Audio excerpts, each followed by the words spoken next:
வணக்கம் அன்பு நேர்களே, மீண்டும் கிருஷ்ணா எஃப்எம் சேனல் வழியாக உங்கள் அனைவரையும் சந்திப்பதில் எனக்கு பெரும் மகிழ்வும் ஆனந்தமும். ஓசோவின் விழிப்புணர்வு புத்தகத்திலிருந்து தொடர்ந்து பார்த்துக்கிட்டே வரும். வாசிக்க இயலாதவர்களுக்காக இந்த புத்தகத்தை நான் வாசிக்கிறேன். நீங்கள் கேட்டு இதன் கருத்துக்களை, உள்ளார்ந்த கருத்துக்களை புரிந்து கொள்வதற்காக இந்த நிகழ்ச்சியை எடுத்து சென்று கொண்டிருக்கிறேன் அன்பு நேர்களே. அந்த வகையில் நேற்றைய தொடர்ச்சியாக இன்று பார்க்கலாம் வாருங்கள் என்ன அப்படின்னு. நேற்று அந்த என்ன பார்த்தோம் அப்படின்னா, விஞ்ஞானபூர்வமாக கூட அந்த மரங்கள் காட்டுக்குள்ளே போய் ஒரு மிருகத்தை கொண்டா அந்த காட்டில் உள்ள விலங்கினம் மட்டும் இல்லை, அங்கே இருக்கிற மரங்களும் கூட அதிர்ச்சி அடையுது அப்படிங்கிறத பார்த்தோம். இன்றைக்கி அதனுடைய தொடர்ச்சி என்ன அப்படிங்கிறத பார்க்கலாம். வாருங்கள் நிகழ்ச்சிகள் செல்லலாமா? புத்தரின் இந்த சூத்திரங்கள் ஆழ்ந்து தியானிக்க வேண்டியவை, உள்ளீர்த்து கொள்ள வேண்டியவை, பின்பற்ற வேண்டியவை. எந்த சூத்திரம்? விழிப்பு நிலைதான் வாழ்க்கைக்கான பாதை. நீங்கள் எந்த அளவுக்கு விழிப்புடன் இருக்கிறீர்களோ அந்த அளவுக்கு அதே விகிதத்தில் மட்டுமே நீங்கள் உயிர் வாழ்வதாக அர்த்தம். வாழ்வுக்கும் சாவுக்கும் உள்ள வித்தியாசம் விழிப்புணர்வு மட்டும்தான்.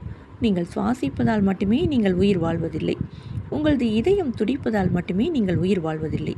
உடலியல் அளவில் எந்த விதமான தன்னுணர்வும் இல்லாமல் உங்களை ஒரு மருத்துவமனையில் உயிரோடு வைத்திருக்க முடியும். உங்களது இதயம் துடித்து கொண்டே இருக்கும். மேலும் உங்களால் சுவாசிக்கவும் முடியும். இப்படிப்பட்டதொரு இயந்திரத்தனமான ஏற்பாட்டுடன் உங்களை வைத்திருப்பதன் மூலம் நீங்கள் பல ஆண்டுகள் உயிரோடு இருக்கலாம்.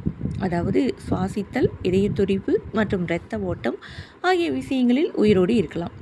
முன்னேறிய நாடுகளில் உலகம் முழுவதிலும் அநேக மக்கள் இப்படி மருத்துவமனைகளில் தாவரங்களைப் போல் உயிர் வாழ்ந்து கொண்டிருக்கிறார்கள்.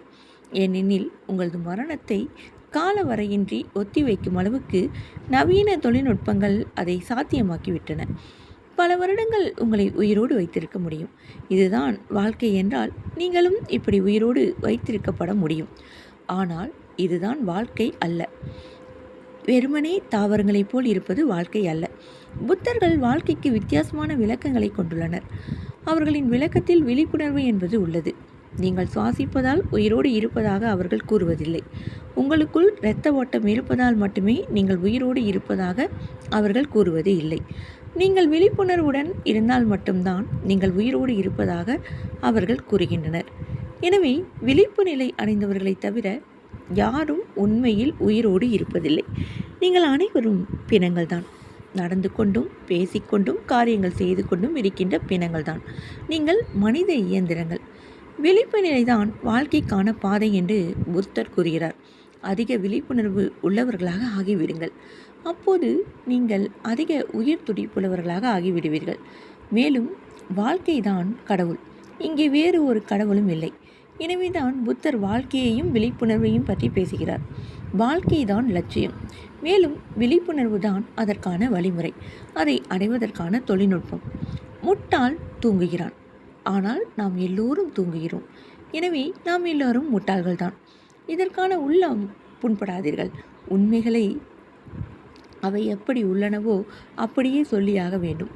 நீங்கள் தூக்கத்தில்தான் காரியம் மாற்றுகிறீர்கள். அதனால்தான் தடுமாற்றம் அடைகிறீர்கள். நீங்கள் செய்ய விரும்பாத காரியங்களை நீங்கள் செய்து கொண்டே போகிறீர்கள். நீங்கள் செய்யக்கூடாது என்று முடிவெடுத்த காரியங்களா நீங்கள் செய்து கொண்டே போகிறீர்கள். செய்கின்ற காரியம் சரியானது அல்ல என்று உங்களுக்கு தெரிந்தாலும் நீங்கள் அதை செய்து கொண்டே போகிறீர்கள். மேலும் சரியானது என்று நீங்கள் அறிகின்ற காரியத்தை நீங்கள் செய்வது இல்லை. இது எப்படி சாத்தியமாகிறது? நீங்கள் ஏன் நேர் வழியில் நடக்க முடியவில்லை? குறுக்கு வழியில் நீங்கள் சிக்கிக்கொண்டு போவது எதனால்? ஏன் நீங்கள் எப்போதும் வழி தவறி செல்கிறீர்கள்? நல்ல குரல் வளம் கொண்ட ஒரு இளைஞனை ஒரு நாடகத்தில் பங்கேற்கும்படி கேட்டார்கள்.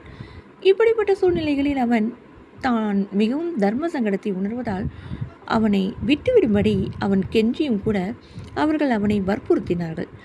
அவர்கள் அவனிடம் அவன் செய்ய வேண்டியது மிகவும் சுலபமானதுதான் என்றும், அவன் நான் ஒரு முத்தத்தை பறிக்க வந்திருக்கிறேன், அதன் பின் நான் சண்டைக்கு துள்ளி குதித்து சென்று விடுவேன், குண்டு சத்தம் எனக்கு கேட்கிறதே என்று கூறிவிட்டு மேடையை விட்டு இறங்கிவிட வேண்டியதுதான் என்று கூறினார்கள்.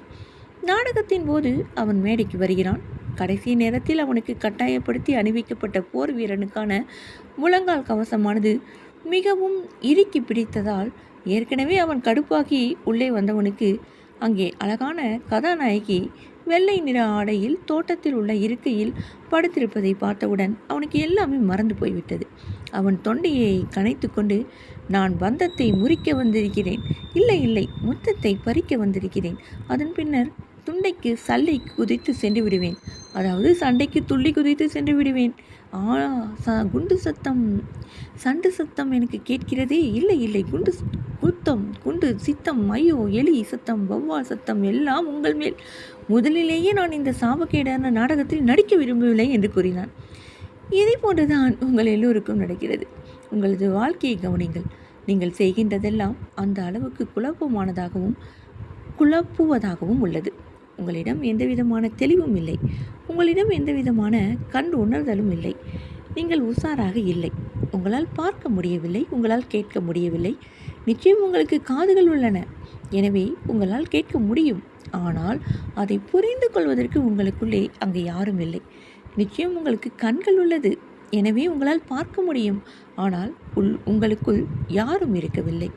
எனவேதான் உங்கள் கண்கள் பார்த்து கொண்டே போகின்றன, உங்களது காதுகள் கேட்டுக்கொண்டே போகின்றன. ஆனால் எதுவும் புரிந்து கொள்ளப்படவில்லை. மேலும் ஒவ்வொரு படியிலும் நீங்கள் தடுமாறுகிறீர்கள். ஒவ்வொரு படியிலும் நீங்கள் தவறான ஏதோ ஒன்றை செய்கிறீர்கள். இப்படி எல்லாம் இருந்தும் கூட நீங்கள் விழிப்புணர்வுடன் இருப்பதாக நம்பிக்கொண்டே போகிறீர்கள். அந்த எண்ணத்தை முற்றிலும் விட்டுவிடுங்கள். அதை விட்டுவிடுவது என்பது நீங்கள் எடுத்து வைக்கும் மிகப்பெரிய காலடி. ஏனெனில் நீங்கள் நான் விழிப்புணர்வுடன் தான் இருக்கிறேன் என்கின்ற இந்த எண்ணத்தை விட்டுவிடும்போது நீங்கள் விழிப்புணர்வுடன் இருப்பதற்கான வழிகளை தேடி கண்டுபிடிக்க ஆரம்பித்து விடுவீர்கள். ஆகவே உங்களுக்குள் ஆழ்ந்து செல்ல வேண்டிய முதல் விஷயம், நீங்கள் முழு தூக்கத்தில் இருக்கிறீர்கள் என்பதை உணர்வதுதான். ஆம் நேயர்களே, இது பற்றி இன்னும் கூட விரிவாக நாளையும் பார்க்கலாம். அதுவரை பொறுத்திருங்கள். இதுவரை நிகழ்ச்சியோடு இணைந்து கொண்டு பயணித்த அத்துணை நேயர்களுக்கும் நன்றியும் வாழ்த்துக்களையும் கூறிக்கொண்டு விடைபெறுகிறேன். மீண்டும் சந்திக்கலாம். நன்றி அன்பு நேயர்களே.